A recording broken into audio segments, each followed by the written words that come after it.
Every weekend at my family's house, we have carne asadas, and today I have the honor to be invited to a new family's carne asada. Buenos dias, amigos. Thank you so much for inviting me to y'all's beautiful restaurant. Can you tell me more about Tu Asador, the idea and the history and the backstory behind all of it?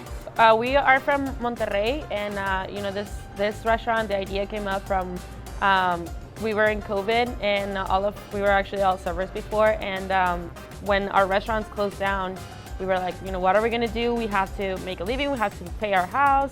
Light bulb. My brother does really good carne asada. We do that every. Well, y'all were doing carne asadas all the time, though. Yeah. Just because they didn't have to work, right? So yeah, that's all you just eat. Yeah, that's all you could do. So we would be doing carne asadas and drinking margaritas all day. Every day. All day, every day. Because it was only gonna last a couple weeks closure or whatever. Until it wasn't. Until it wasn't, and then my mom was the one that, well, if y'all are just gonna be making carne asada, at least sell it or something, So she, moms, Hispanic moms, they don't want to see you just laying around, And so she was the one that was like, let's, do something, Meanwhile, whenever we first started, we started during COVID, and I was studying culinary arts at the time.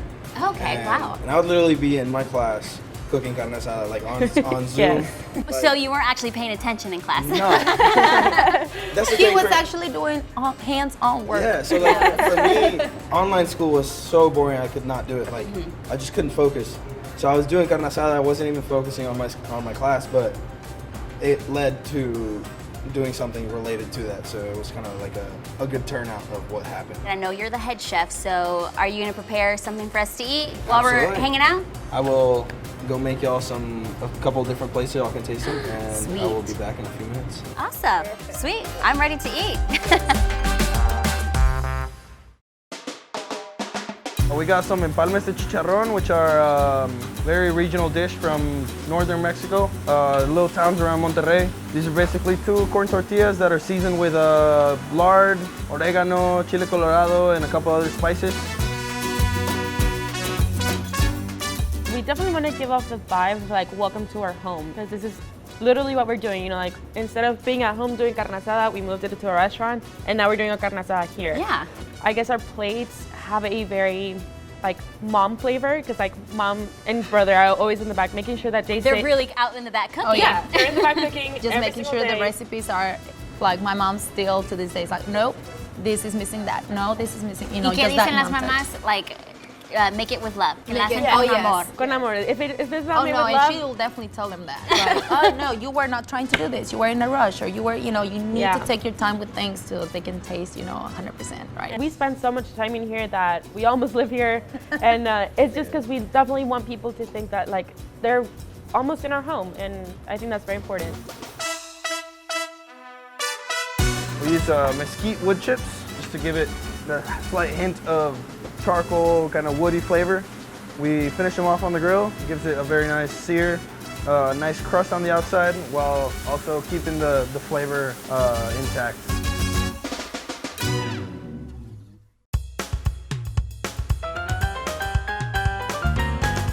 These are the Enchiladas Regias. Okay, so the specialty from Monterrey. From Monterrey, which is the enchiladas that have no sauce and no cheese sauce.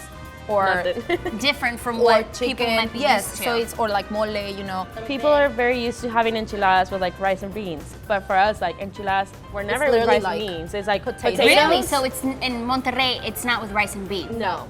Wow. Yes. The chile piquin is very regional. It only grows in certain parts of Mexico where the weather permits it. So it was very hard for us to find it. So these are little chiles? Yes. Yeah, and you take a bite with your food.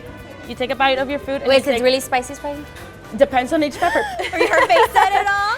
Okay, so have a bite of your food, and then as you're chewing your food, take the bite of the chile.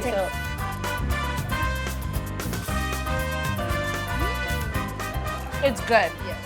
When you mix it with food, whoo, that picoso, oh my God, it's spicy.